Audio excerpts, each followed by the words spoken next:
Oke, di sini kita kehadiran Randy. Randy adalah keluarga dari korban ya. Randy, yang meninggal siapa? Kakak sepupu saya, Pak. Kakak sepupu. Kakak sepupu, ya. Kakak sepupu. Memang dekat sekali dengan Anda? Sangat dekat sekali. Ya. Dekat sekali. Oke, punya anak berapa itu? Baru satu dia. Baru satu usia? Usia 2 tahun. Usianya baru 2 tahun. Iya. Oke. Nah, pada saat meninggal, kan lalu keluarga dari ayah datang ya? Iya. Sudah bicara baik-baik berarti ya? Sudah. Sudah bicara baik-baik. Lalu gimana? Apa yang didapatkan dari Randy-nya sendiri dan keluarga? Maksudnya bukan hanya dari moral, tapi maksudnya gimana pembicaraan? Ya, pertama-tama saya mengucapkan terima kasih ya atas kedatangan Mas Ahmad Dhani ke kediaman almarhum Nurmansyah. Ya, di sini saya bisa menilai bahwa itu merupakan bentuk wujud dari tanggung jawab Ahmad Dhani. Gitu. Tapi saya bisa melihat bahwa Ahmad Dhani juga merupakan korban. Jadi saya juga turut berempati dan turut prihatin atas musibah yang terjadi ini gitu. Kenapa Anda menganggap sebagai korban juga? Ya karena memang ini tragedi kecelakaan gitu loh Mas. Jadi semuanya dianggap korban gitu. Semua dianggap korban. Iya. Oke. Berarti tidak ada tuntutan lebih kepada Ahmad Dhani? Ya tidak ada sama sekali. Tidak ada tuntutan. Karena saya juga berempati terhadap musibah yang terjadi kepada beliau. Oh, berarti Anda puas dengan apa yang diberikan oleh Ahmad Dhani ke keluarga Anda? Puas karena dia sudah menunjukkan tanggung jawabnya kepada almarhum Nurmansyah. Oke. Apa saja yang diberikan? Ya sesuai dengan statement yang dia bilang, dia ingin membiayai anak-anak korban sampai jenjang perguruan tinggi, intinya sampai dewasa. Sampai dewasa. Ya. Oke. Itu ada hitam di atas putih, Pak? Ada. Ada ya? Ada. Jadi sebenarnya kita bukan melihat puas atau tidak puas. Hukum itu kan tidak seperti itu. Hukum itu bicara adil. Artinya bagaimana ketika hukum ditegakkan, kita sama-sama menghargai hak-hak kita. Katakan Sidul, dia punya harga, punya hak untuk mendapatkan perlindungan, katakan dari Komnas HAM, Komnas Perlindungan Anak ataupun dari KPAI. Yang kedua, dari pihak korban juga tentunya, ini kebetulan anak juga ya. Harusnya saya coba meminta kepada KPAI atau Bang Haris juga, anak-anak ini perlu diterapi secara psikologis, gitu loh. Melihat pemberitaan yang begitu luas, gitu, supaya sama-sama berjalan karena dikorbankan dalam hal ini ya, anak-anak yang terutama yang di bawah umur, ada yang satu keluarga 4 orang itu sudah jadi yatim, kemudian ada juga yang jadi yatim piatu, dan ini menjadi perhatian sesungguhnya ke sana. Kalau masalah penegakan hukum, itu urusan polisi. Itu kita serahkan seluruhnya kepada mekanisme yang ada. Yang ada, polisi. Tapi begini Pak, saya kan bicaranya, saya ngerti ini bukan puas apa tidak puas, tapi anggap saja kalau misalnya saya keluarga korban ya, kan saya tidak ngerti hukum nih ceritanya, saya nggak puas nih ceritanya nih, secara bodohnya saya nggak puas. Saya bisa tidak menuntut lebih? Sekarang begini, kita harus bisa membedakan. Ini ada tindak pidana murni, ada delik aduan. Kan itu. Kalau delik aduan bicara kita bisa punya lapor sesuatu karena saya merasa dirugikan. Kan gitu. Kalau ini kan tindak pidana murni yang dilakukan, negara lah yang punya kewenangan karena kecelakaan tersebut. Iya. Kecuali ya kan ini berdasarkan perjanjian atau apa. Misalkan oke, kamu stuntman, blak mati, bisa tuntut jelas. Atau pembunuhan dan sebagainya gitu ya. Loh. Nah, kemudian kalau ini masalah ini kan sudah masuk ke ranah domainnya negara. Negara dalam hal ini kepolisian dan Kejaksaan Agung nanti kejaksaan dalam hal menyidik dan menuntut itu kita serahkan pada negara itu lagi. Betul. Jadi harus bisa, kita juga harus memberikan pembelajaran dan apa fungsi pengacara di sini kan begitu. Apakah cuman mencari aji mumpung atau apa, tidak. Tapi bagaimana kita mampu meluruskan sesuatu yang ada, memberikan hak-hak mereka kan itu. Memperhatikan kalau memang ada pengacara di sana. Proses hukum ini tidak kanan kiri, fokus. Ya lebih mengerti lah karena ada yang membantu untuk menjalani hal tersebut. Kira-kira seperti itu. Pak, tapi saya mau tanya juga nih, sekarang secara hukuman terhadap tersangka lah, kita anggap tersangka. Sebenarnya yang menurut Anda pantas itu seperti apa? Iya, ya ini momentum ya, saya katakan ini momentum untuk penegakan hukum bagi anak-anak yang menjadi pelaku maupun korban terhadap situasi ini. Oleh karena itu ini momentum untuk menggunakan pendekatan diversi namanya, khusus untuk anak. Diversi itu adalah menyelesaikan tidak pidana, masalah pidana di luar lingkup pidanaan, ya. Jadinya bisa diselesaikan di luar jalur hukum itu. Itu diversi yang bisa digunakan oleh polisi karena polisi mempunyai hak diskresi. Dalam konteks ini itu bisa digunakan sehingga ini momentum alangkah baiknya digunakan dengan selain dari pendekatan diversi, tetapi pendekatan restorasi namanya. Merestorasi melibatkan keluarga korban tadi syaratnya tadi kan ada syarat-syaratnya.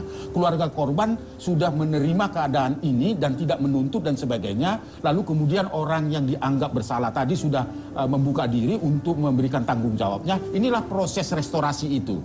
Itu artinya ya bahwa pendekatan-pendekatan yang perspektif perlindungan anaknya itu harus ditegakkan. Oleh karena itu saya selalu mengatakan sejak awal dikatakan bahwa itu tersangka. Memang tentu tersangka itu belum tentu bersalah karena pengadilan lah yang akan memutuskan itu. Tapi ini menurut saya terburu-buru karena apa? Karena saksi korbannya pun dalam keadaan belum baik, ya, dalam kondisi tidak baik. Karena ketika itu ditetapkan sebagai tersangka, maka proses selanjutnya adalah keterangan saksi, memeriksa keterangan saksi ayah dan ibunya, bahkan saksi korban. Tapi ketika saksi korban dalam keadaan tidak sehat, maka pertanyaan adalah apakah ini tidak terburu-buru? Tapi di satu sisi saya bisa mengerti mengapa ini terburu-buru karena nyatakan masyarakat tersangka, dan sebagainya. karena untuk merespon masyarakat jangan sampai kasus ini menguap seperti kasus anaknya pejabat tinggi beberapa waktu lalu. Ada begitu. memang ya Pak? Oh ada. Oh saya baru tahu soalnya. Nah ini menurut saya yang harus kita lakukan. Pendekatan restorasi itu yang penting sekarang dalam konteks anak. Karena ini banyak sekali sekarang kelalaian orang tua. Jadi kalau misalnya, ya tadi seperti semula segmen pertama tadi saya katakan, kalau memang orang tuanya mengetahui anak pada saat permisi dari rumah menyetir, padahal pada orang tua tahu bahwa anak itu tidak diperbolehkan untuk menyetir. Lalu orang yang ditemui kemudian ketika anak itu pulang jam 00 kemudian membiarkan, maka ini sebenarnya ada masuk dalam kategori kelalaian. Itu yang saya katakan, orang tua harus mengakui ini kelalaian. Oke, Pak, tapi begini, sekarang kalau pertanyaan saya, seandainya anggap saja bahwa anak ini dinyatakan oleh pemerintah atau kepolisian bersalah dan dihukum selama 6 tahun penjara, misalnya ya, misalnya. Apakah Anda dari hak asasi anak, hak pelindungan anak akan membela anak tersebut supaya tidak dipidana? Pasti. Jadi bukan soal tidak dipidananya, ya. Tetapi harus memberikan perlindungan dari proses perkara pidana yang disangkakan. Artinya mulai dari proses pemeriksaan dari polisi harus tertutup dari semua media. Anaknya wajib didamping oleh penasihat hukum, minimal orang tuanya. Mungkin juga psikolog ketika anak itu misalnya belum bisa memberi keterangan yang pasti. Itu harus didampingi sampai kepada penuntutan. Itu di luar hukuman yang terjadi ya? Ya, itu bentuk perlindungannya. Bentuk perlindungannya ya? Nah, yang menentukan bahwa dia bersalah atau tidak bersalah adalah bukan proses itu, tapi hakim. Maka ada proses-proses itu. Disitulah fungsi Komnas Perlindungan Anak untuk memberikan perlindungan dalam proses pemeriksaan itu supaya anak itu betul-betul menyadari bahwa apa yang dilakukan itu adalah salah. Itulah yang saya katakan tadi, lebih mengedepankan edukasi dari efek jerak. Karena itu selalu saya katakan bahwa anak tidak dikenal di dalam hukum di Indonesia. Ketika anak melakukan perbuatan melawan hukum harus digantikan oleh orang tua atau tanggung renteng pidana. Tidak dikenal. Perbuatan itu yang dihukum. Maka oleh karena itu tanggung jawab orang tua pasti walaupun tidak terlibat secara langsung. Jadi kalau seandainya ada kasus pemerkosaan oleh anak kecil? Ya, tetapi itu tanggung jawab orang tua karena dia bagaimana anak itu sampai bisa melakukan tindakan-tindakan. Bukan, apakah Anda tetap akan menjalankan perlindungan anak? Perlindungan dalam saksi korban maupun pelaku. Itu bentuknya. Tapi perlindungannya adalah bukan berarti kita membela tindak pidananya. Oke, hanya prosesnya supaya mengedepankan kepentingan terbaik anak karena dia punya peluang untuk berubah. Punya peluang untuk berubah begitu ya. Tapi di sini orang tua tetap bertanggung jawab. Iya, karena Undang-Undang Perlindungan Anak itu menyatakan kita sebagai orang tua, apapun perbuatan anak kita wajib bertanggung jawab. Itu kuncinya. Wajib bertanggung jawab, apapun perbuatan anak kita ya. Iya, karena dunia anak adalah dunia meniru apa yang ada di sekitarnya. Kalau Bung Deddy mengajarkan kekerasan, maka anak akan mengadaptasi bahwa kekerasan itu hal biasa dalam keluarga Deddy. Oke, Tetapi kalau kita apa bentuk tanggung jawab orang tuanya?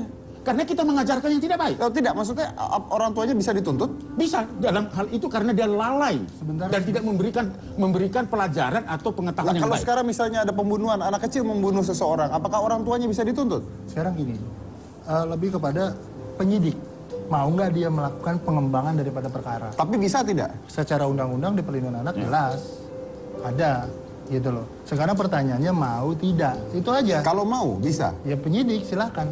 Karena gini loh, mekanisme hukum kita ini kan ada yang diatur di dalam undang-undang. Kemudian ketika memang kebijakan itu siapa yang melaksanakan? Itu siapa yang dan siapa yang mau menuntutnya kan? Oke, tapi saya mau tanya Anda sebagai pengacara, apakah menurut Anda seandainya ada kasus pembunuhan ya, apakah menurut Anda orang tuanya juga wajib untuk patut untuk dituntut? Secara hukum, kalau saya katakan kalau memang ada undang-undang yang mengatur itu, jalankan. Tapi kalau secara turut serta, ya, tapi pidananya tidak bisa tergantikan bahwa seolah-olah dia ikut. Tapi kalau turut serta merencanakan pembunuhan orang tuanya, itu pidana. Ya, kalau tidak? Kalau tidak, tanggung jawab sebagai bukan tanggung jawab pidana. Hanya moral saja? Iya. Oh, oke. Mengapa anak sampai membunuh berarti ada sesuatu yang salah dalam lingkungan keluarga, pendidikan. Nah, menurut Anda Pak, apa pembelajaran yang bisa kita ambil nih untuk masyarakat sebenarnya apa sih yang didapat dari kejadian ini? Pertama harus introspeksi diri kita semua, bukan hanya pada masalah yang sekarang ini. Introspeksinya adalah jangan memberikan sesuatu hadiah apapun kepada anak atas dasar keinginan anak. Tetapi berikanlah atas dasar kebutuhan anak. Sehingga dialog partisipatifnya itu muncul. Beda tuh ya, keinginan dan kebutuhan beda tuh ya? Oh sangat-sangat beda. Keinginan seperti yang saya analogi tadi. Minta hadiah pisau. Minta hadiah helikopter. Minta hadiah gadget padahal dia umur 4 tahun. Apakah itu realistis atau tidak? Jadi artinya memberikan sesuatu sesuai dengan kebutuhan anak. Jangan memberikan atas dasar keinginan anak tersebut. Oke. Ya. Baik, bagus sekali ya memberikan sesuatu atas kebutuhan anak. Jadi kita harus lihat dulu bahwa apakah anak ini benar-benar butuh apa yang diinginkan ya. Bukan ingin, kalau ingin nggak ada habisnya. Kalau ingin nggak ada Yang habisnya. lebih penting lagi Mas Dedi sebenarnya dari Kenapa? permasalahan ini ya, ada yang sangat penting di luar nih dalam konteks kita sebagai penegak hukum, bahwa perhatikan kasus yang serupa yang melibatkan anak-anak tentunya di daerah-daerah yang Banyak diperhatikan. sekali, ya. Ini menjadi contoh. Dan ini terutama teman-teman pengacara di daerah, bahwasanya ini menjadi sebuah contoh ketika memang ada penegakan hukum yang agak melenceng karena korbannya anak kecil, ketika dia dibilang tidak mampu, keluarga tidak di bawah ekonomi, itu harus benar-benar diperhatikan dan polisi harus bisa menjadi contoh lah ini semua. Oke. Terima kasih Anda bertiga, Pak Arief, Pak Ramdan, Kenny, terima kasih banyak sudah ada di sini dan mungkin bisa memberikan wacana sedikit ke masyarakat bahwa apa yang terjadi sebenarnya dan bagaimana orang tua sebenarnya tetap bertanggung jawab atas apa yang dilakukan anaknya. Dan intinya adalah ingat bahwa tadi sudah dikatakan juga oleh Bapak ya, bahwa berikanlah yang dibutuhkan tapi bukan yang diinginkan. Jangan mana-mana, tetap di Hitam Putih.